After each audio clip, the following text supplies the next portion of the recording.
안녕하세요. 성남시청 공무원 여러분. 저는 제주창조경제혁신센터에서 제주의 창업 생태계를 만들고 있는 전정환입니다. 원래는 제가 찾아뵙고 강연을 드렸어야 되는데 여러 가지 상황이 있어서 제가 원격으로 영상으로 이렇게 강의를 하게 되었습니다. 저는 오늘 크리에이티브 도시 생태계 조성에 대해서 여러분에게 말씀드리려고 합니다. 성남시에서는 이런 고민이 있는 것으로 알고 있습니다. 어떻게 하면 성남시를 크리에이티브한 도시로 만들까? 그리고 혁신가들이 몰려들고 소통하는 도시로 만들까입니다. 성남시는 아주 여러 가지 장점이 있는데요. 그 중에 하나는 강남 등 서울하고 가깝고 판교를 품고 있고요. 살고 싶은 도시 8위에 선정되기도 했고요. 기업하기 좋은 도시로 알려져 있습니다. 그런데 성남시에는 또 다른 이슈들이 있는데요. 원도심과 신도심에 좀 격차가 있고 갈등이 있고요. 그리고 판교에 인재하고 기업이 많지만 저녁 시간이 되면 공동화가 되는 문제가 있습니다. 그 분당의 거주자들은 서울 사람이라는 정체성을 스스로 가지고 있고 이런 판교 그리고 이런 원도심과의 연결성이 좀 약한 부분이 있고요. 그리고 인구 100만이 조금 안 되는 것 때문에 지방도시로서 행정상의 제약이 있다고 알고 있습니다. 그리고 지자체와 지역의 기업이 협업한 경우도 많지 않고요. 그렇다면 이런 상황에서 끊임없이 학습하고 혁신하는 사람들이 성남에 모여들 수 있도록 하기 위해서는 무엇을 해야 할까요? 거기에 대해서 제가 얘기를 해드리도록 하겠습니다. 제가 사실 정답을 알고 있지는 않습니다. 그렇지만 저도 다음 커뮤니케이션 출신이고 또 카카오에서 일을 했던 경험, 그렇기 때문에 판교에 대해서도 조금은 알고 있고요. 그리고 또 제주에서 혁신 생태계를 만들어 갔던 경험을 바탕으로 여러 가지 얘기를 해드릴 텐데요. 그런 것들이 여러분이 답을 찾아가는 데서 조금이나마 도움이 됐으면 합니다. 저는 원래는 개발자 출신이고요. 다음에서 지도 서비스나 모바일 이런 개발본부장을 했었고요. 그리고 한편으로는 한혜종의 예술 경영을 2012년부터 전공을 해서 다음에서 변화관리라든지 교육문화 이런 부분을 총괄을 했었습니다. 그리고 2015년부터 제주창조경제혁신센터장을 맡고 있습니다. 작년 10월 말에 제가 책을 한 권 썼습니다. 지역의 창업 생태계를 만들었던 경험을 바탕으로 썼는데요. 이 책을 은수미 시장님께서 읽으시고 저한테 연락이 왔습니다. 지난달에 메일을 주시고 앞의 내용에 성남시의 어떤 장점과 그리고 이슈들 이런 것들을 저에게 알려주셨습니다. 그래서 저에게 강연을 요청을 주셔서 이번에 좀 강연을 하게 되었습니다. 강연 내용은 크리에이티브 시티 도시의 조건에 대해서 해외 사례들을 중심으로 먼저 말씀을 드릴 거고요. 두 번째는 밀레니얼 시대에 대한민국이 어떻게 변화해 가고 있느냐를 좀 읽어보도록 하겠습니다. 세 번째는 제주창조경제혁신센터가 어떻게 제주의 지역 혁신을 만들어가고 있는가를 말씀을 드리고요. 마지막으로 성남시의 도시의 크리에이티브 생태계에 대해서 제가 좀 고민을 해본 내용들을 제안을 드리도록 하겠습니다. 크리에이티브 시티, 크리에이티브 이코노미 이런 얘기를 좀 들어보신 분들도 많이 있을 텐데요.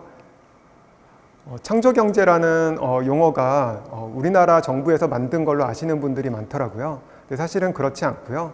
2000년 정도에부터 영국, 미국 등등에서 이렇게 다양한 분들이 이렇게 책도 내시고 강연도 하시면서 만들어 왔습니다. 크리에이티브 이코노미는 영국이 가장 앞서서 시작했다고 볼 수 있는데요. 1990년대만 해도 영국이 제조업이라든지 광산업 이런 것들이 쇠퇴를 하면서 여러 가지 위기를 겪었습니다. 그때 오른쪽 위에 있는 빌리 엘리엇이라는 영화 뮤지컬 아시죠? 예, 이런 때가 이제 그때의 상황인데요. 리버풀 같은 광산업 도시, 그리고 글래스고 같은 조선업 도시 이런 데들이 위기가 오게 되면서 새로운 크리에이티브한 인더스트리가 이제 만들어지는 상황을 볼 수 있습니다. 그래서 영국에서 90년대 후반에 신노동당의 토니 블레어가 이제 정권을 잡으면서 제3의 길을 얘기하면서 기존의 컬처럴 인더스트리라고 불렸던 것들을 크리에이티브 인더스트리로 재정의하고 크리에이티브 이코노미를 만들었는데요. 크리에이티브 이코노미는 크리에이티브 시티, 도시의 전략과 굉장히 밀접하게 연관이 있습니다. 미국의 경우는 90년대쯤에 이제 탈산업화가 굉장히 진행이 됐죠. 아시아 쪽이 산업화가 되면서 미국은 이제 도시들이 많이 쇠퇴를 하게 되는데요. 그 중에 몇몇 도시들은 쇠퇴를 되게 심각하게 하게 됐지만 몇몇 도시들은 창조도시로 다시 커나가게 됩니다. 그래서 이런 것들을 리차드 플로리다라는 학자가 연구를 해서 왜 그런 도시들은 잘 됐는가를 세 가지 요소로 얘기를 합니다. 크리에이티브 시티는 기술, 인재, 관용 세 가지 테크놀로지, 탤런트, 톨러런스 세 가지 요소가 있다라고 이제 분석을 했고요. 여기에서 가장 중요하게 봤던 부분이 톨러런스 부분입니다. 이제 프랑스어로는 톨레랑스라고도 얘기를 하죠. 다양성이 있어야 되고 그 다양성이 결합될 수 있는 문화가 있어야 된다는 부분입니다. 그리고 엔리코 모레띠라는 학자는요, 또 크리에이티브 시티에 대해서 이렇게 얘기를 합니다. 성공적인 크리에이티브 시티는 첨단 산업뿐 아니라 지역 서비스들을 고도화하면서 지역 경제를 살린다. 보통 고용을 창출하는 게 제조업이 고용 창출을 많이 한다고 하잖아요. 그런데 이런 첨단 산업을 하더라도 거기에 지역의 다양한 서비스들 이런 것도 고도화가 되면서 도시가 성장하게 된다는 것입니다. 미국의 도시들을 보면 두 도시가 굉장히 극명하게 다른 현재가 되었는데요. 디트로이트 같은 경우는 19세기 말만 해도 혁신가들의 도시였습니다. 다양한 산업이 있었죠. 조선업도 있었고 마차 제조회사도 있었고 에디슨 조명회사도 있었습니다. 헨리 포드나 이제 윌리엄 듀란트 같은 자동차 회사의 창업가들은 이런 회사들을 다닌 경험을 바탕으로 여러 가지 산업을 융합을 해서 자동차 회사를 창업을 했죠. 이런 혁신가들의 도시였던 곳이 시간이 지나면서 3대 자동차 회사를 중심으로 그 제조업이 완전히 이렇게 선택과 집중이 되면서 굉장히 전성기를 맞이했지만 한편으로는 이제 쇠퇴를 맞이하게 됩니다. 그 쇠퇴는 20세기 말에 인건비가 상승하고 공장들이 해외 이전을 하면서 어려움을 겪게 된 건데요. 중앙정부와 지방정부에서 막대한 예산을 들였지만 디트로이트는 살아나지 못하고 2013년에 20조 원의 빚을 안고 도시가 파산하게 됩니다. 그래서 그 결과 도시가 파산하면은 세금을 올릴 수밖에 없고 여러 가지의 공공 서비스가 나빠질 수밖에 없죠.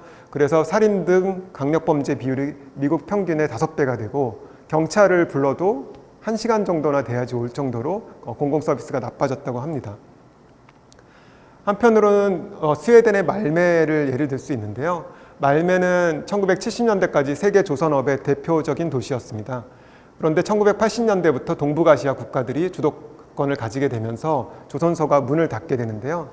문을 닫으면서 2만 7천 명의 일자리를 잃었습니다. 그래서 2002년에는 말메의 눈물이라는 이렇게 상징적인 사건이 있었는데요. 현대중공업에서 코쿰스 조선소의 대형 골리앗 크레인을 $1에 인수를 하게 됩니다. 이전하는 비용은 현대가 되는 걸로 해서요. 그래서 이렇게 스웨덴의 말메도 쇠퇴하게 되는데요. 근데 현재 크리에이티브 시티로 완벽하게 부활을 했습니다. 스웨덴의 말메와 덴마크 코펜하겐은 바다를 사이에 두고 있는데요. 그 사이에 다리를 놓고 서로 간에 왕래를 하고 폐조선소 부지에 문화, 관광, IT 단지, 학교를 건설해서 여기가 스타트업의 시티가 되도록 만들었습니다. 말메 시장이 작년 정도에 이제 한국에 와서 이런 인터뷰를 했다고 하더라고요. 어떤 산업이 유망한가 하는 토론은 가장 피해야 할 종류다. 누구도 그 답을 알 수 없다. 말메 씨가 한 노력은 사람들, 특히 젊은 청년들이 계속해서 공부하고 일하고 살아가기 좋은 도시를 만들려고 한 것뿐이다. 말메 시장은 가장 말메가 어려웠던 1994년부터 말메가 살아나서 본격적인 크리에이티브 시티가 되는 2013년과 19년을 재임하면서 이런 변화를 만들어냈습니다. 미국의 두 도시도 이제 살펴볼 수가 있는데요. 포틀랜드와 시애틀은 역시나 1970년대에 굉장히 위기를 겪었습니다. 대부분 이런 도시들이 위기를 겪는 것은 한국이 성장할 때와 일치합니다. 한국이 산업화가 되고 미국이나 유럽이 가졌던 산업들을 우리가 가져와서 성장하면서 저런 도시들이 어려움을 겪는데요. 포틀랜드는 1960년대에 공해가 굉장히 심했고 그리고 도심 공동화도 심했고 건물 노후화도 심했다고 합니다. 그리고 시애틀은 1970년대에 주력 산업이 이제 위기를 겪고 그래서 이코노미스트에서는 시애틀은 절망의 도시다. 그래서 식료품과 집세를 위해서 중고 물품을 파는 거대한 전담포가 되었다라고도 얘기를 했습니다. 근데 포틀랜드와 시애틀은 지금 현재 미국에서 가장 살기 좋은 도시로 꼽히고 있는데요. 포틀랜드의 경우도 보면 30년에 걸쳐서 장기적인 혁신을 했습니다.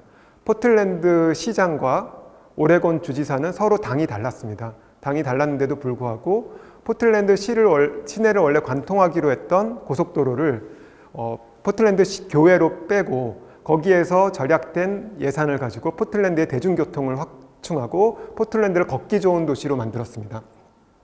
그리고 이때쯤에 이제 미국에서 히피들이 서부로 가면서 샌프란시스코, 포틀랜드 이런 데 정착을 하게 되는데요.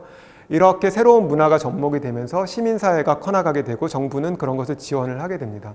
그렇게 자유로운 문화가 발달하면서 1970년대에 나이키가 여기서 탄생을 하게 되고요.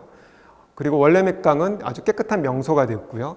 중심 시가지는 가장 걷기 좋은 곳으로 바뀌어서 도심 공동화가 해소가 되게 됩니다. 그리고 IT 환경 산업이 발달하고 수제 맥주, 메이커 등 독립 브랜드가 많아져서 2008년에 미국이 서브프라임 모기지로 위기를 겪었을 때 포틀랜드가 대안적인 라이프 스타일로 더욱 각광을 받으면서 부각되게 되었습니다. 시애틀은 그런 위기를 겪은 상태에서 1979년에 두 인재가 리턴을 하게 되는 거가 시작이라고 볼 수 있는데요. 빌 게이츠와 폴 앨런, MS의 창업자가 원래는 시애틀 출신이지만 시애틀에서 창업을 하지 않았었습니다. 미국 중부 도시에서 창업을 했다가 한 10명 정도 되는 이제 스타트업 단계에서 자기 고향으로 회사를 이전하게 됩니다. 그것이 시작이었고요. 그리고 87년에 하워드 슐츠가 스타벅스를 이곳에서 창업을 하게 되죠. 그리고 제프 베조스는 원래 뉴욕에서 일을 했었는데 이미 이때쯤이면은 시애틀은 되게 살기 좋고 되게 크리에이티브한 도시로 만들어지는 단계에 있었고 아마존이 여기서 창업을 하면서 본격적인 그런 도시가 되게 됩니다.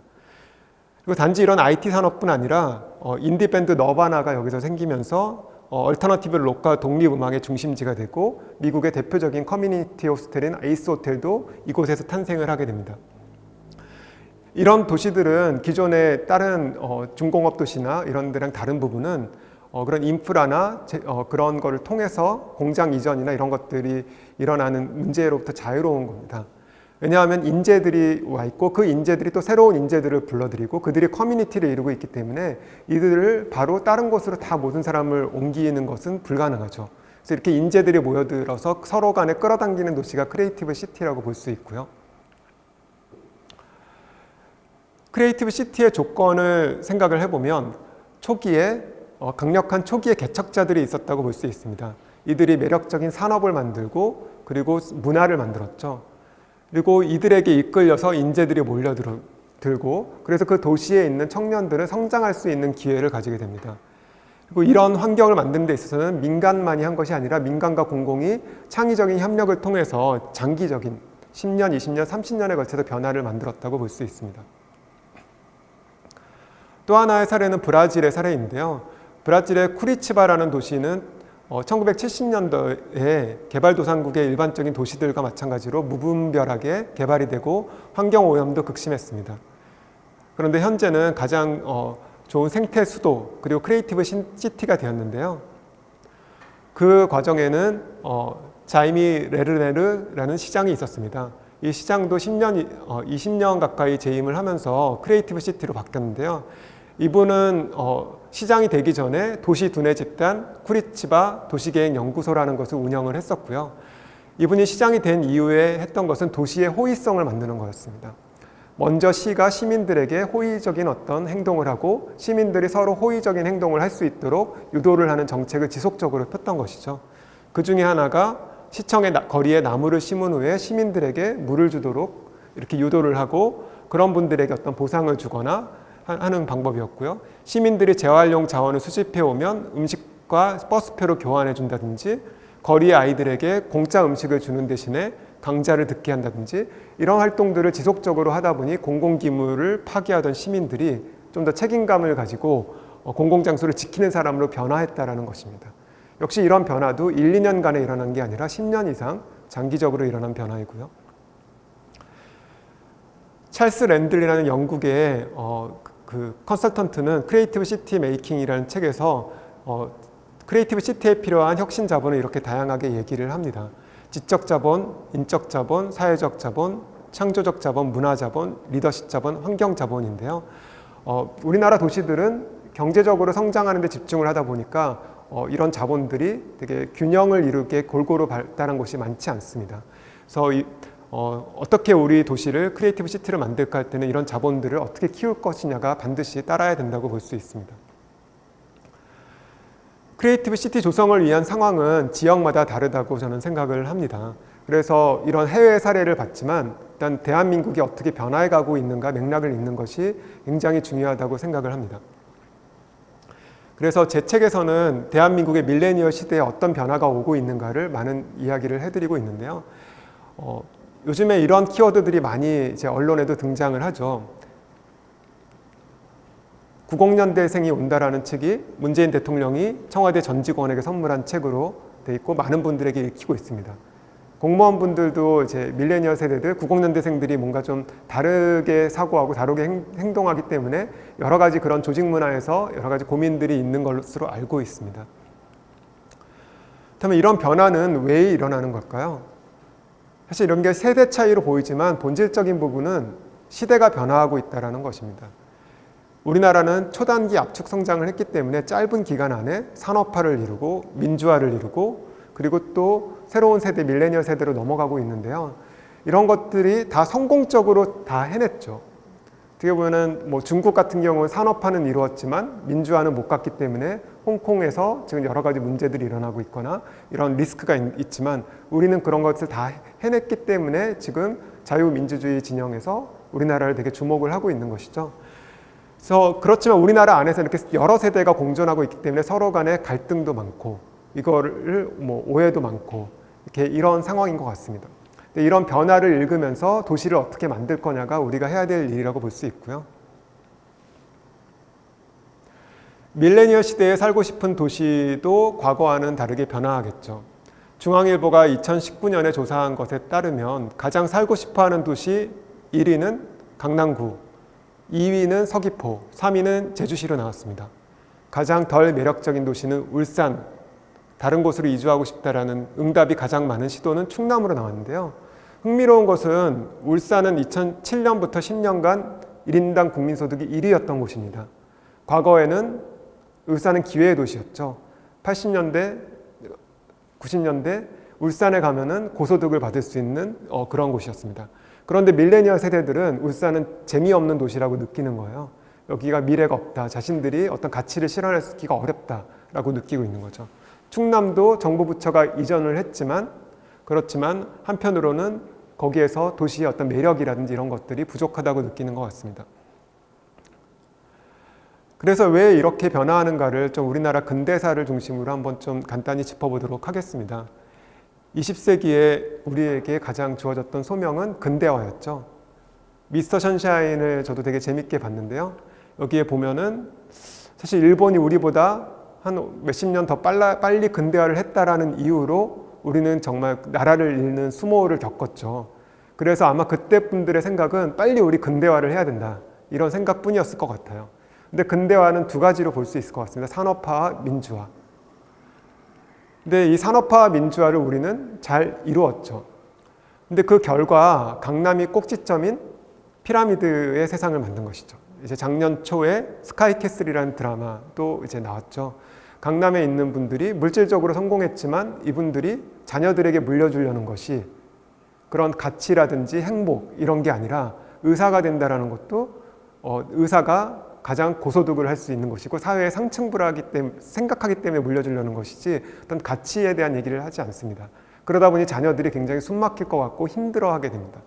우리 사회는 지금 이렇게 강남을 중심으로 성장을 했지만 그리고 또 다른 도시들 강남을 닮아가고 싶어 하지만 그런 것들이 바로 한계이고 새로운 시대로 넘어가는 데 있어 어려움이 아닐까라고 생각을 할 수 있습니다. 우리나라가 압축 성장을 했던 방식은 이렇게 볼 수 있는데요. 하나는 탑다운으로 중앙정부가 대기업이랑 협력을 하고 지자체가 같이 또 협력을 하면서 성장을 해왔던 것이고요. 두 번째는 서울 중심으로 굉장히 인재들과 자본 이런 걸 집중을 하고 그리고 지방도시는 생산기지 중심으로 성장을 했던 것입니다. 이렇게 해서 효과적으로 성장을 해왔지만 지금 어려움을 겪고 있는데요. 어려움을 겪는 이유는 더 이상 빠른 추격자 전략, 선진국을 추격하는 것으로 성장하기가 어렵다는 거죠. 그런 것은 중국이 더 잘하고 있고요.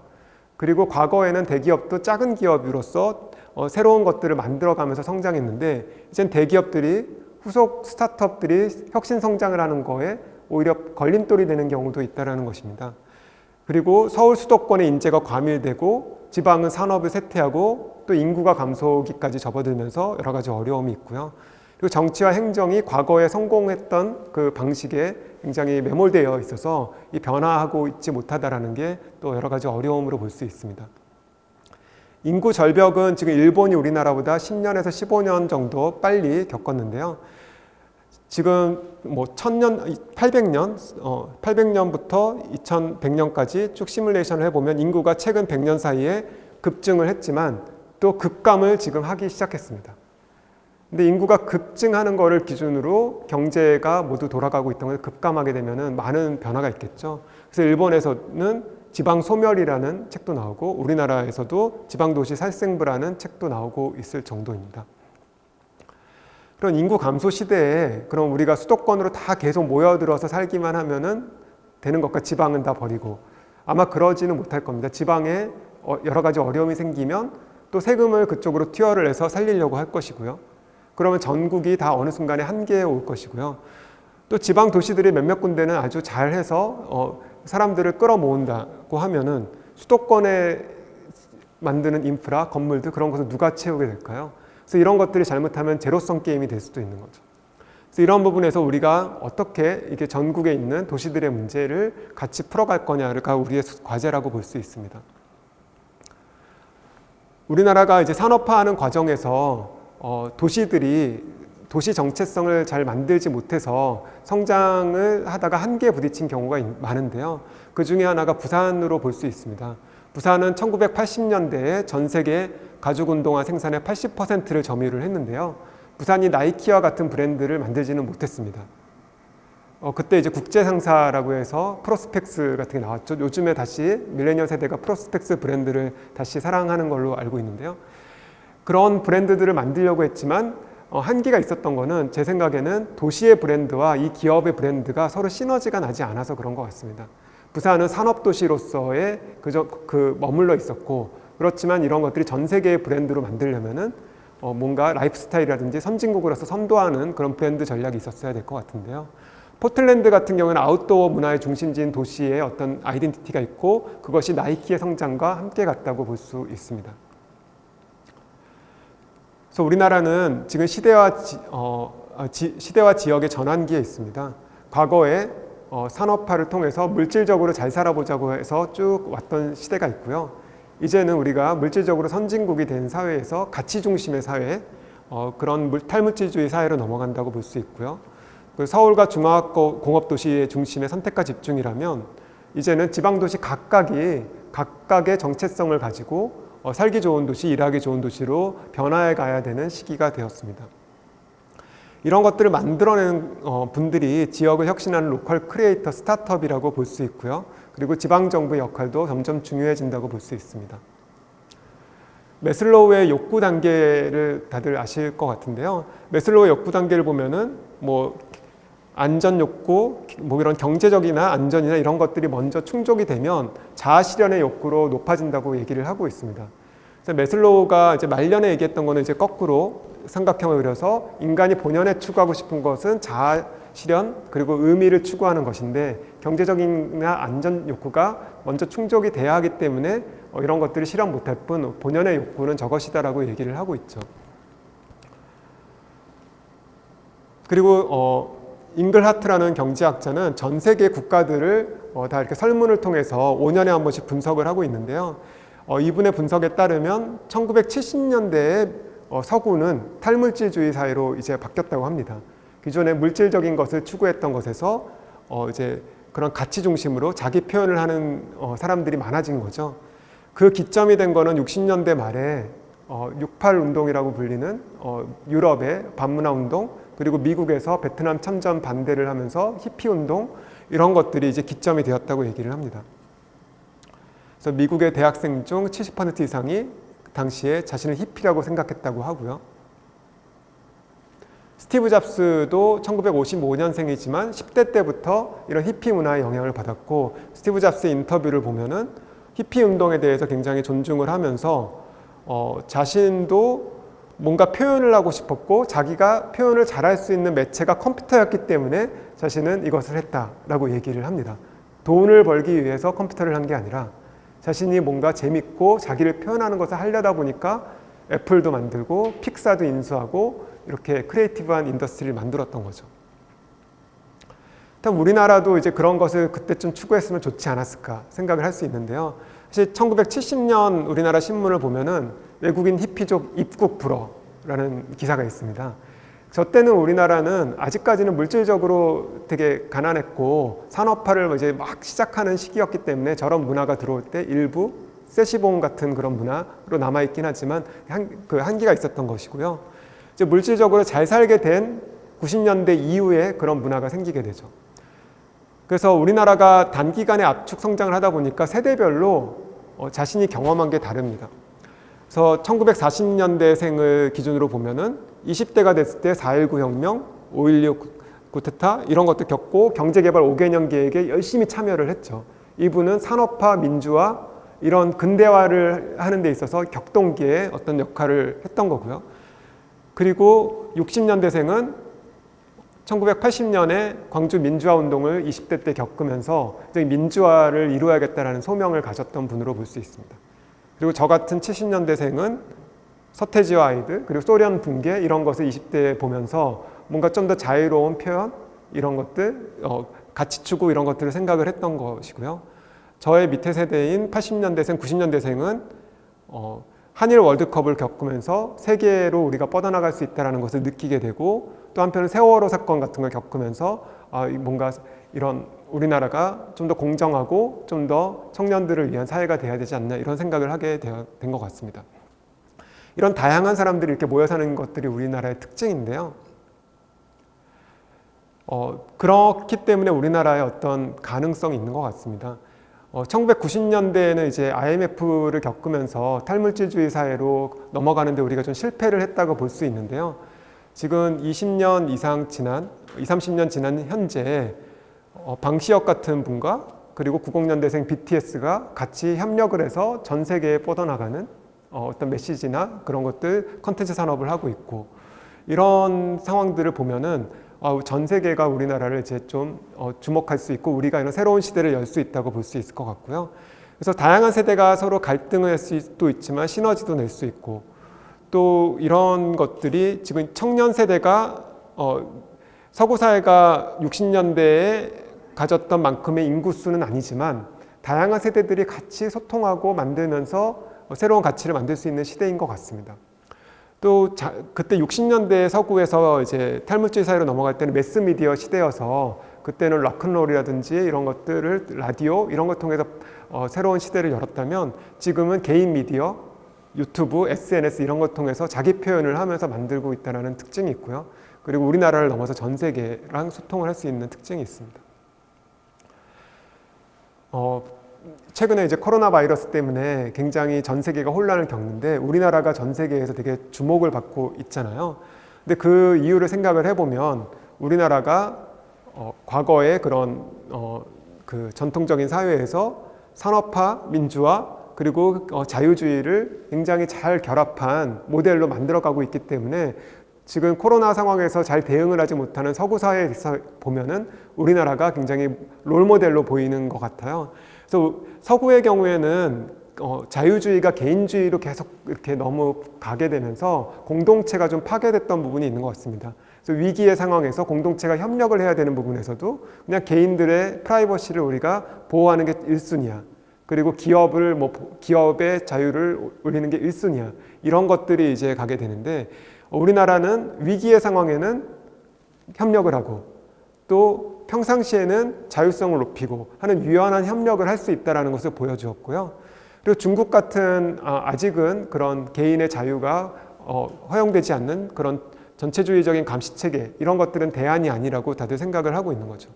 그래서 지금 해외에서는 우리나라를 공동체적인 자유주의를 만들 수 있는 곳, 창의적 민간협력, 탑다운과 버텀업을 조화롭게 할 수 있는 곳, 제조업, 물류, ICT 서비스의 탄탄한 기반이 있는 곳으로 해서 주목을 하고 있습니다. 그래서 이러한 상황에서 이런 탈물질주의 사회를 만들어낸 주인공은 저는 창의적 경제인으로 보고 있는데요. 경계인이라는 표현은 다양한 것들을 연결할 수 있는 사람으로 볼 수 있습니다. 세대와 세대를 연결하고 민간과 공공을 연결하고 지역과 지역을 연결하면서 변화를 만드는 사람들이고요. 이런 사람들의 활동에 의해서 도시가 일하고 살기에 좋은 곳으로 변화하게 된다고 저는 보고 있습니다. 그래서 밀레니얼을 개척하는 창의적 경계인을 저는 4가지로 분류를 했는데요. 첫째는 라이프 디자이너입니다. 기성세대들은 조직의 사다리를 올라서 꼭대기로 올라가서 가는 것이 성공하는 것이라고 했다면 지금 새로운 밀레니얼 시대의 개척자들은 자신이 추구하고자 하는 가치, 그런 것을 찾고 자신이 중심이 되되 다양한 사람들과 협력하고 연대를 하는 것입니다. 그분들의 활동에 의해서 사회가 더 좋게 변화하고요. 두 번째는 기존의 경쟁, 성장, 노력, 신분에 대한 추구보다는 삶의 질을 추구하고 이들이 시대를 전환해 간다는 것입니다. 세 번째는 이분들이 처음부터 크게 뭔가를 만들려는 게 아니라 대신 작게 시작해서 키우는 것입니다. 다양한 시도를 스타트업처럼 작게 하고 키우고 그리고 그들 간에 네트워크를 하고 지식을 교류하고 이런 방식으로 성장한다는 특징이 있고요.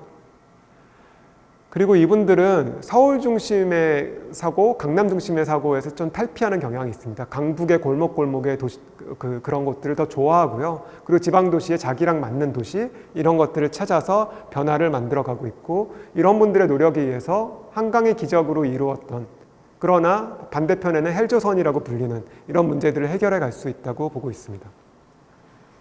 네, 우리나라는 지금 크리에이티브 생태계로 전환을 앞두고 있는데요.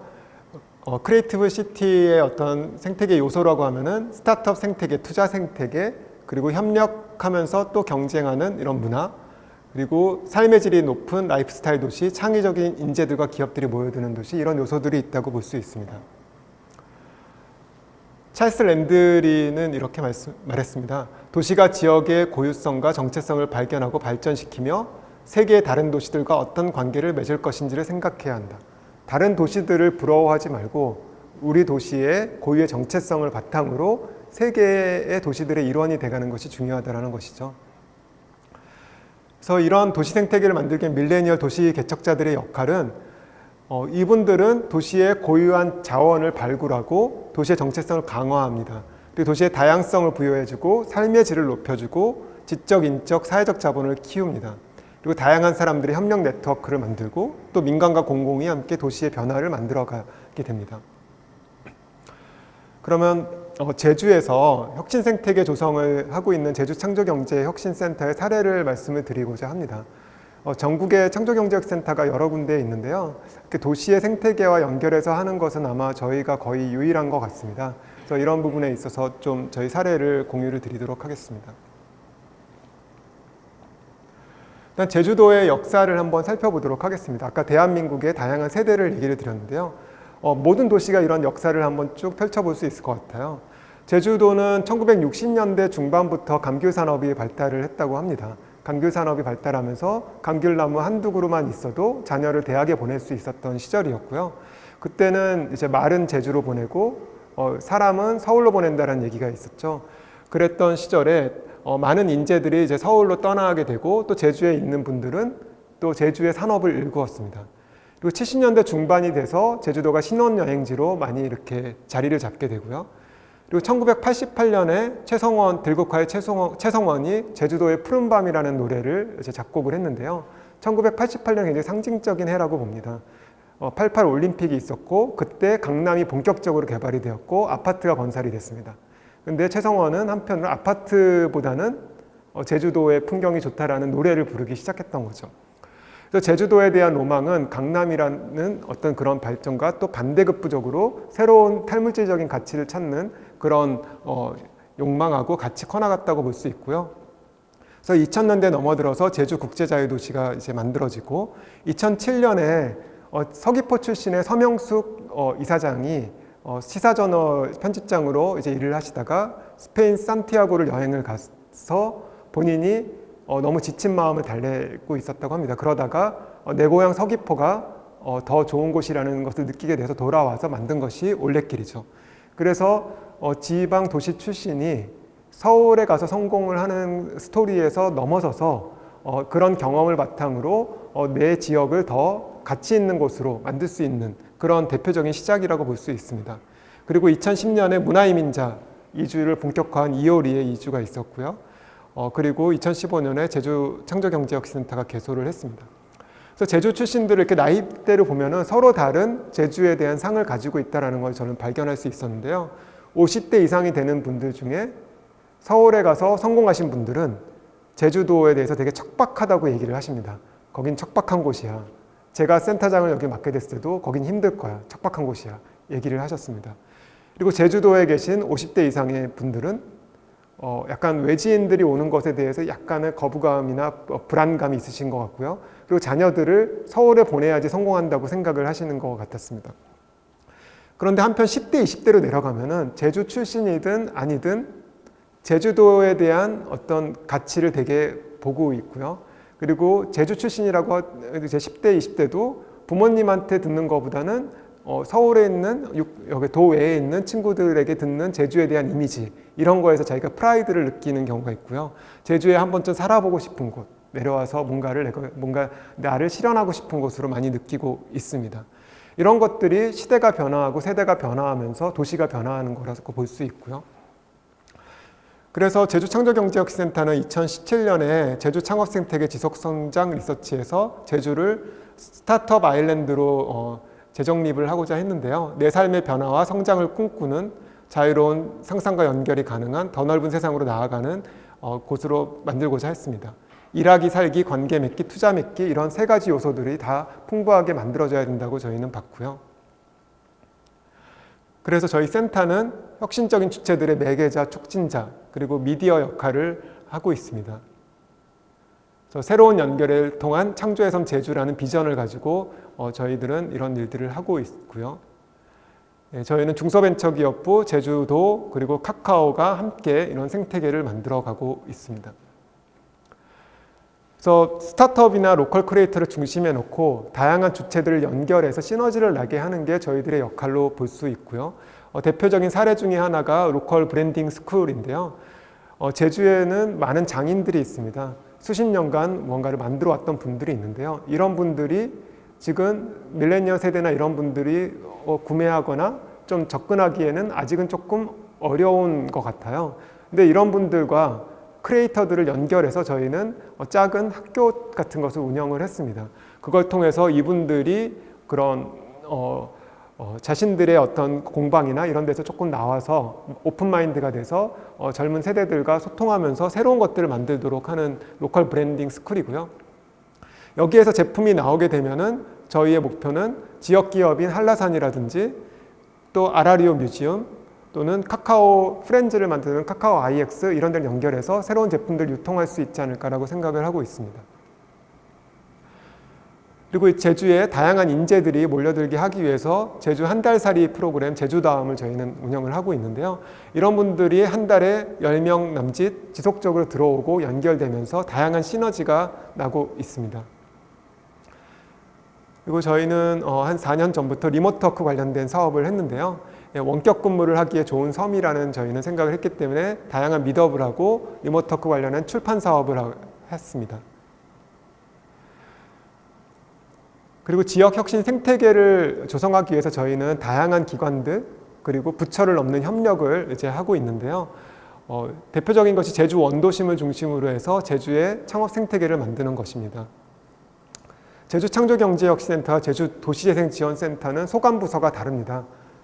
도시재생지원센터는 국토부, 저희는 중소벤처기업부고요. 지역에서 봐도 미래전략국, 도시건설국입니다. 근데 부처가 먼저 협력을 유도했던 것은 아니고요. 저희 기관들끼리 원도심의 도시재생과 스타트업의 시너지를 나보자 해서 민간인 메타기획 컨설팅이라는 곳이랑 같이 3자 연구를 했고요. 그렇게 해서 스타트업 지역 주민들을 인터뷰를 하면서 저희는 계속 지속적인 회의를 진행을 했고요. 그 결과 제주의 원도심이 어떤 도시가 될 것인가, 어떻게 그 도시를 만들 것인가 이런 고민들을 했습니다. 이렇게 회의를 지속적으로 진행을 했고요. 네, 그 결과 삶과 일터로서의 원도심의 매력을 발견하고 원도심에서의 또 어려움, 그리고 유휴공간의 건물주와의 어떤 고민들, 그리고 스타트업들에게 원도심은 어떤 가능성이 있는 것인지, 그리고 스타트업과 도시재생이 만나려면 어떻게 해야 되는지, 그리고 스타트업이 원도심에서 성장하게 하려면 공공이 어떤 역할을 해야 하는지를 연구를 했고요. 이런 스타트업의 활동을 통해서 원도심이 굉장히 일하고 살기 좋고 그런 곳이 될 수 있다고 저희는 비전을 잡았습니다. 이런 자료들은 저희 사이트에 다 공개가 되어 있고요. 네. 그 결과 제주 원도심의 기상청 건물 중에 구기상청 건물이 비어 있었는데요. 원래 그곳은 이렇게 과거에 문화유산이 있던 곳이었습니다. 이런 두 가지 내용을 다 살려서 혁신창업 공간으로 도시재생지원센터가 리모델링을 하고 저희는 여기에 창업 관련한 그리고 혁신창업의 주체들이 커뮤니티를 형성하는 공간으로 운영을 하게 되었습니다.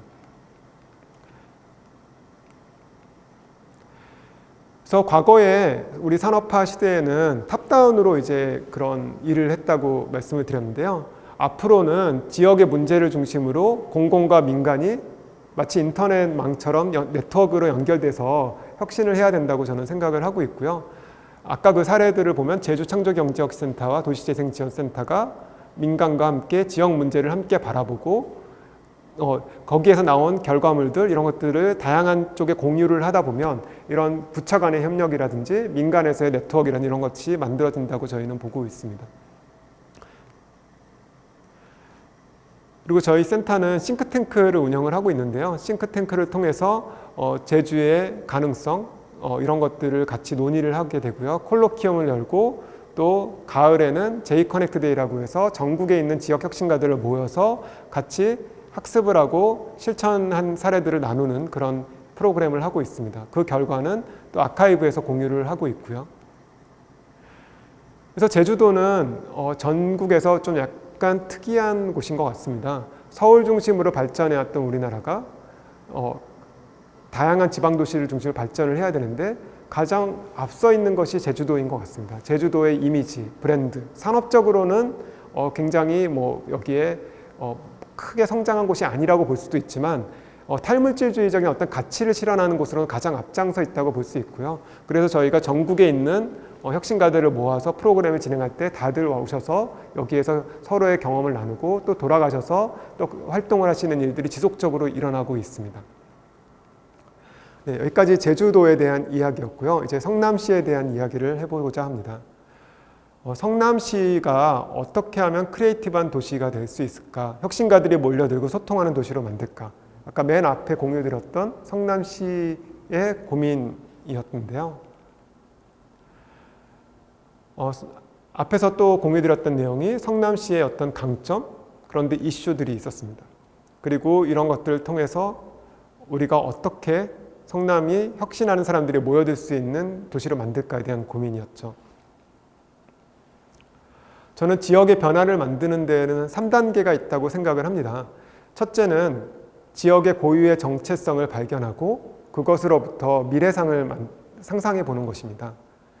두 번째는 그 미래상으로 변화를 만들어가는, 좀 크지 않아도 작지만, 스타트업들은 작지만 뭔가 의미 있는 활동을 사람을 찾아다니는 겁니다.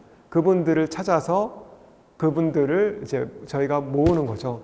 모으고 그분들이 성장을 할 수 있도록 지원해드리고, 그리고 그분들을 중심으로 또 다른 사람들이 모여들 수 있도록 혁신 네트워크를 만들어서 변화를 지속적으로 확산하는 것입니다. 그래서 이렇게 연결성을 중심으로 변화를 만드는 것인데요. 이런 연결성을 중심으로 변화를 만드는 것은 처음에는 굉장히 느리고 아무런 변화가 일어나지 않는 것처럼 보일 수 있습니다. 우리나라의 과거의 경제성장 방정식으로 하면은 돈을 단기간에 투입해서 1년 안에 성과가 나온다든지 이런 것이었죠. 그런 것은 빠른 추격자 전략을 할 때는 맞습니다. 선진국에 했던 것 그대로 답습해서 우리가 빨리 따라잡는 것은 그것이 맞죠. 그렇지만 우리가 이미 선진국인 상황에서 전 세계가 우리를 주목하고 있는 상황에서 각각의 도시의 정체성을 바탕으로 새로운 것을 만들어낼 때는 다른 방법이 필요한데요. 아까 포틀랜드나 시애틀도 10년 이상에 걸쳐서 변화가 일어났다고 말씀드렸던 것처럼 우리도 10년 이상의 변화가 필요합니다. 초반에 이런 1단계, 2단계, 3단계 이런 거를 처음에 진행하는 과정에서는 아무런 변화가 일어나지 않는 것처럼 보일 수도 있습니다. 물론 그것을 세밀하게 들여다보고 있는 분들에게는 그 변화가 보이고 실제 그것이 엄청나게 눈덩이처럼 커질 수 있다고 믿게 되죠.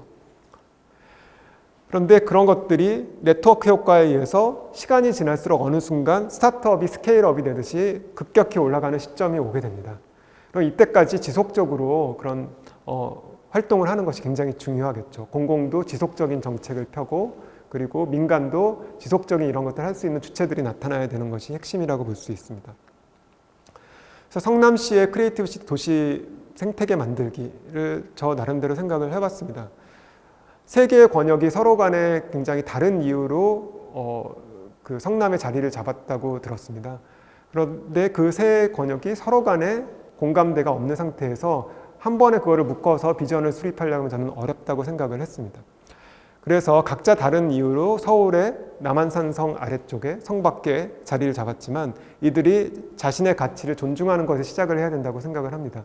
서울에 있지 못해서 밖에 있는 게 아니라 서울에서 못 만드는 가치를 여기서 만들어가고 있다는 정체성을 찾아가야 되고요. 그래서 강남을 선망하지 않는 변화 주체, 그런 분들이 아직은 많지 않을 수도 있습니다. 소수지만 분명히 있을 겁니다. 그런 분들을 찾아서 힘을 실어드리는 거죠. 그리고 그들의 커뮤니티를 만들어드리고요. 그렇게 해서 서울의 경계 밖에서 서울의 한계를 넘는 혁신을 만들어 가는 것이고요. 첫째는 이제 성남시 원도심에 대해서 생각을 해봤습니다. 원도심은 제가 솔직히 잘 알지는 못합니다. 그래서 자료를 좀 찾아봤는데요. 시민사회 커뮤니티가 허브가 될 수 있는 가능성이 되게 높다고 생각을 했습니다. 시민이 주인이 되어 미래를 향해 나아간다고 잡아보았고요. 성남시 원도심의 역사는 71년에 서울에서 판자촌이라든지 이런 좀 서울의 입장에서 볼 때 좀 밖으로 밀어내고 싶었던 사람들을 여기에 대규모 이주를 시킨 것에서 시작되었다고 알고 있습니다. 그런데 이분들이 그냥 여기에서 그냥 수동적으로 받아들이지 않고 강력하게 문제 제기를 해서 이제 집회도 하고 그런 걸 통해서 서울시로부터 뭔가 그래도 얻어내고 중앙정부 당시에 어떻게 보면 굉장히 강력한 중앙정부였는데 거기에다가도 이의를 제기해서 성남시가 되는 어떤 시작이 되었다고 알고 있고요. 저는 이런 바탕 하에서 성남시의 이재명 지사님 같은 또 지역 시민사회에서 커나가신 분들이 나타났고요. 그런 문화가 있다고 생각을 합니다. 그래서 지역 카페가 성공적으로 됐던 이유도 그런 이유라고 생각을 하고요. 그래서 이런 것들이 성남시의 원도심의 이런 아이덴티티가 전국에 있는 지방도시들에게 어떤 모범이 될 수 있는 부분이 있다고 생각을 하고요. 이런 것들을 미래적으로 만들 수 있을 것 같습니다. 거기에서 다른 지역에서 참고할 만한 사례가 목포시인데요. 목포시의 도시재생지원센터가 크라우드 펀딩 플랫폼인 비플러스 그리고 새마을금고와 협업을 해서 주민들 100명이 출자를 하는 펍을 만들었습니다. 근데 이런 것들을 보면은 시민자산화라는 게 시민들이 이제 돈을 내서 그 수익을 가져가는 것만이 중요한 게 아니라 지역의 금융을 통해서 같이 시민들이 모아서 그 도시를 더 살기 좋고 일하기 좋은 곳으로 만들어 간다는 데 의미가 있는데요. 이런 플랫폼들을 시도들을 성남시와 잘 연결을 해서 그런 것 성남시에서 또 더 새로운 모델을 만들고 이런 것들을 생각해 보실 수 있을 것 같고요. 그래서 로컬 크리에이터들이 이런 도시에 중요한 역할을 하는데요. 이런 분들은 과거의 컨텐츠를 발굴해서 미래 가치로 만들게 되고요. 본인들이 행복하게 살기 위해서 또 골목길에 커뮤니티 장소를 만들고 변화를 만들어가게 됩니다. 그래서 이런 분들이 이제 원도심에 잘 유입돼서 다양한 곳에 활동할 수 있도록 하는 프로그램들이 필요할 것 같습니다. 제주창조경제혁신센터가 했던 프로그램 중에 리노베이션 스쿨이라는 프로그램이 있는데요. 제주 원도심에도 이렇게 빈집들이 있습니다. 장기간 방치된 빈집에 이런 크리에이터들이 함께 방문을 해서 저기 집주인이 어렸을 때 스토리라든지 이런 거를 듣고 그것을 미래 가치로 제안을 하는 겁니다. 이런 프로그램들을 통해서 실제 비즈니스화로 되는 경우도 있고요. 그래서 이런 프로그램들 통해서 이제 지역에 그런 오랫동안 살아왔던 분들과 새로운 미래를 만들어 나갈 사람들이 서로 공감대를 형성해 가지고 미래를 꿈꾸도록 만드는 것이 중요하고요. 다음은 분당입니다. 분당은 저는 가족 커뮤니티라고 이제 잡아봤는데요. 밀레니얼 시대에 가족이 행복한가라는 질문을 던질 수 있을 것 같습니다. 천당 아래 분당이라는 말을 많이 쓰더라고요. 저는 이제 1990년대에 제가 첫 직장을 갔을 때 직장 선배가 분당에 이제 이사를 갈 때 가고 집들이를 할 때 놀러 갔던 기억이 되게 아직까지 나는데요. 그 선배는 지방에서 태어나서 서울에서 대학을 나오고 대기업을 다니다가 이제 벤처에 취업을 했던 분입니다. 근데 사실 서울 안에 집을 구하기는 쉽지 않았던 때인 거죠. 그분도 30대였으니까요. 근데 분당에 대규모로 아파트를 건설하고 저기 광장도 있고 굉장히 살기 좋은 곳이다 해서 저기에 갔고, 제가 갔을 때만 해도 정말 거기에는 가족들이, 조그만 꼬마들이 있는 가족들이 굉장히 행복하게 사는 모습이었습니다. 아마 그래서 천당 아래 분당이라는 얘기가 있지 않았나 싶은데요.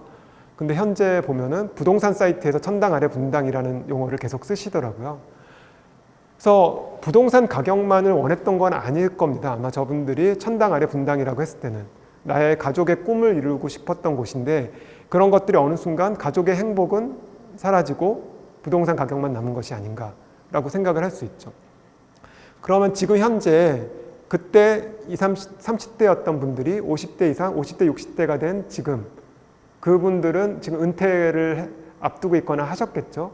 그분들의 자녀들과 그분들은 분당에서 살고 있는지, 행복한지, 그 행복을 위해서 무엇을 해야 되는지, 이런 걸 생각할 수 있을 것 같습니다. 사실 밀레니얼 시대의 가족은 변화하고 있죠. 1인 가족이 늘어나고 있고요. 과거에는 가족이 줬던 어떤 친숙감, 그런 공동체 부분이 많이 해체가 되고, 뭐 회사원들 중심으로 그런 공동체가 형성이 됐다가 회사도 평생 직장이 없어지면서 이제 1인 가구들, 그리고 그런 분들이 어떻게 네트워크를 할 거냐 중요한데요.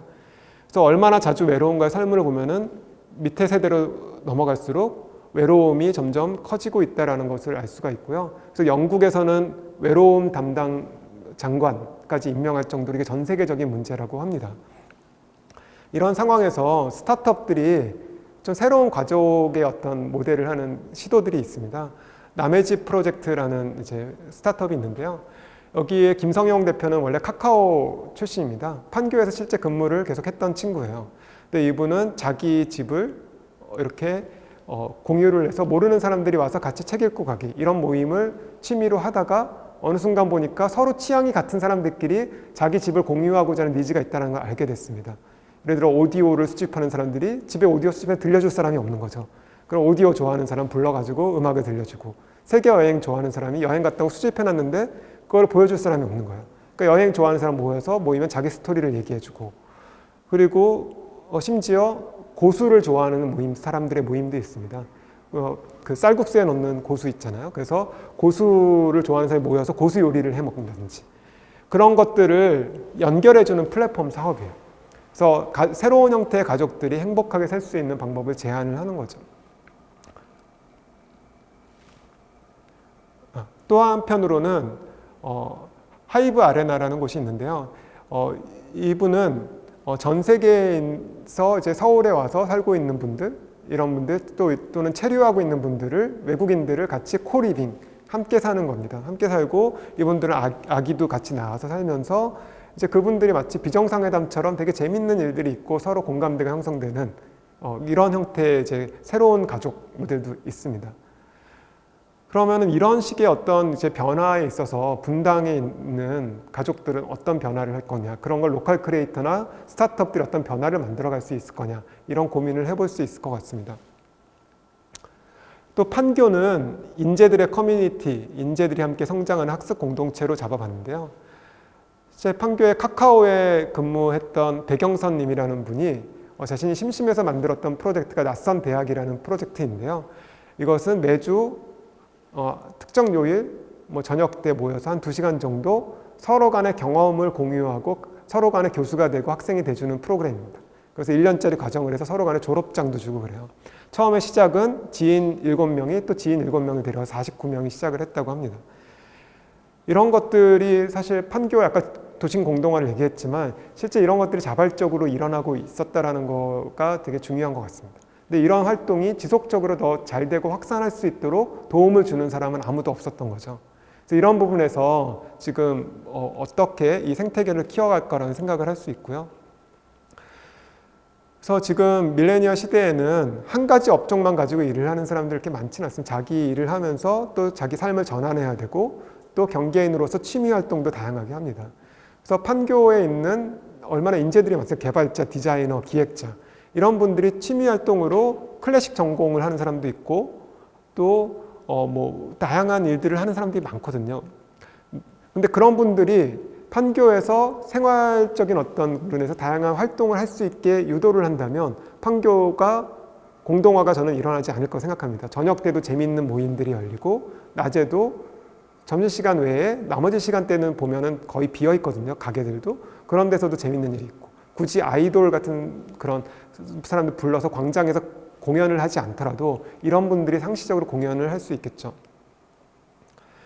그래서 우리나라가 대학 진학률이 전 세계에 비해서 월등하게 높습니다. 2008년 기준으로 보면 83% 이상 됐었는데요. 이제 대학이 그런 새로운 어떤 현실에 필요한 지식을 줄 수 있는 시대가 좀 아닌 것 같습니다. 지금 2000년대 초반에 21세기 학습 프레임워크라는 걸 어도비, 애플 이런 회사들이 모여서 만들었는데요. 여기서 만드는 21세기 역량들은 학습 및 혁신 역량, 정보, 미디어, 테크놀로지 역량, 삶과 경력, 능력 역량 이런 것들인데요. 이런 것들은 사실 대학이라는 기존의 틀이 아니더라도 현장에서 하면서 그분들끼리 서로 주고받고 배우면서 할 수 있거든요. 그래서 그런 것들을 어떻게 판교에 심어낼 것이냐가 저는 중요하다고 생각이 들고요. 만약에 대학을 판교에 만든다면 저는 의미 있게 볼 수 있는 게 이런 예술대학, 그러니까 예술대학도 그냥 전통적인 예술대학 말고 되게 융합형의 예술대학이라고 생각이 드는데요. 네덜란드의 위트레흐트시라는 곳에 HKU라는 예술대학을 제가 4년 전에 갔었는데 이런 공간인데요. 여기 보면 교수의 명함을 보면 크리에이티브 이코노미 교수입니다. 네, 이런 분이 있고 여기에서는 전통적인 예술도 있지만 미디어 아트 이런 것도 있고 또 게임을 만드는 과도 있습니다. 그래서 이런 분들은 매년 포항공대에 와가지고 포항공대랑 같이 해커톤을 합니다. 그래서 이런 것들을 보면은 이런 기능들이 판교에 있어야 됩니다. 지금 판교는 마치 여의도의 증권가 이런 것처럼 너무 획일적으로 한 산업만 있다 보니까 다양성이 부족하고요. 그렇다 보니까 시애틀 같이 판교에서 스타벅스가 나오거나 새로운 형태의 판교스러운 뭔가 라이프스타일 산업이 나오고 이런 게 못하고 있잖아요. 그런 문제가 있다고 생각이 듭니다. 그래서 좀 더 다양성을 높여주는 그리고 커뮤니티를 형성해주는 프로그램이 필요할 것 같습니다. 그래서 각 영역이, 권역이 이렇게 각각의 정체성을 가지고 만들어지기 시작하면 이제 그것들 간의 접점은 늘려가는 것을 만들어야 된다고 생각이 들고요. 그래서 분당에서 거주하며 판교의 기술기업에서 일하거나 창업을 하고 구도심에서 로컬 크리에이터들이 만든 재미있는 가게에서 라이프 스타일을 향유하는 사람들이 얼마나 될까? 현재는 많지 않을 것 같습니다. 근데 이런 분들이 지속적으로 늘어나도록 계속 모니터링을 하면서 정책을 펴는 것이 변화관리라고 저는 생각을 하고요. 그럼 누가 변화를 이끌 주체인가를 말씀을 드리도록 하겠습니다. 판교에는 제주창조경제혁신센터 같은 곳이 없어서 힘들 거야 라고 얘기하실 수도 있잖아요. 근데 꼭 그런 기관이 해야 되는 것은 아니라고 저는 생각을 합니다. 저는 영혼 있는 공무원들이 할 수 있다고 생각을 합니다. 우리나라는 영혼 있는 공무원들이 시대를 열었고 앞으로도 그럴 것이라고 저는 생각을 하는데요. 단지 시대별로 공공의 역할이 변화하고 있다고 생각을 합니다. 1970년대 중화학공업의 어떤 그 계획경제를 설계한 분이 있었습니다. 사실 우리는 대통령만 기억을 하지만 정치만 기억을 하지만 그렇지 않고 이런 훌륭한 관료들이 있었던 거죠. 80년대에 자유주의 경제를 설계한 또 고위 관료가 있었습니다. 이런 분들이 있었기 때문에 지금 우리나라가 이 코로나 시대에 전 세계의 주목을 받는 제조업이나 이런 것도 잘하고 그리고 세계화도 잘하고 그러고 공동체적인 어떤 민간협력도 할 수 있는 나라가 된 것이죠. 그런데 2000년대 넘어서면서 공공에서 새로운 롤모델이 별로 안 나왔던 것 같습니다. 저는 그 롤모델은 더 이상 중앙정부에서 나올 것 같지가 않습니다. 지방정부에서 나온다고 생각을 하고요. 대표적인 게 순천시의 그 국장님을 하셨던 최덕림 국장님이신데요. 최덕림 국장님은 순천만 습지공원을 만드셨습니다.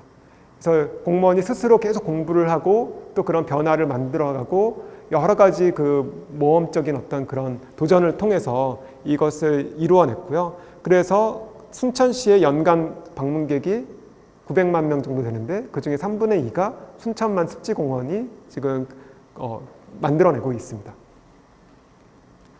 두 번째는 충주시의 공무원, 밀레니얼 세대의 공무원이죠. 이분은 우연히 SNS 담당, 충주시 SNS 담당을 하게 됐는데 그때 자기가 이렇게 재밌게 그림을 그려서 올리기 시작했는데 이런 것들이 밀레니얼 세대의 어떤 감성에 굉장히 맞았던 거죠. 그래서 축제도 실제 잘 되고 충주시 SNS는 3만 명 정도의 팔로워가 있습니다. 그래서 이런 분들은 자신이 밀레니얼 세대로서의 가치와 재미를 추구하는 것을 포기하지 않았는데 그렇게 하다 보니까 공공성이 구현이 된 거죠. 네, 밀레니얼 시대의 혁신 공무원의 인재상은 무엇일까요? 저는 이렇게 생각합니다. 자신이 하는 일이 시대와 지역에 어떤 의미를 가지는지를 아는 사람입니다.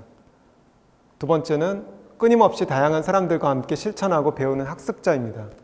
세 번째는 민관이 창의적 협력을 할 수 있도록 만드는 매개자, 촉진자라고 생각을 합니다. 제주창조경제혁신센터는 공공혁신 아카데미라는 것을 운영을 하고 있습니다. 저희는 공무원이 파견을 와서 같이 일을 하는데요. 그렇게 같이 일을 하다 보니까 민간협력으로 많은 것을 할 수 있다는 걸 알게 되었고요. 젊은 공무원들이 미래를 위해서 준비를 하도록, 학습하고 준비를 하도록 도와줘야겠다는 생각을 하게 됐습니다.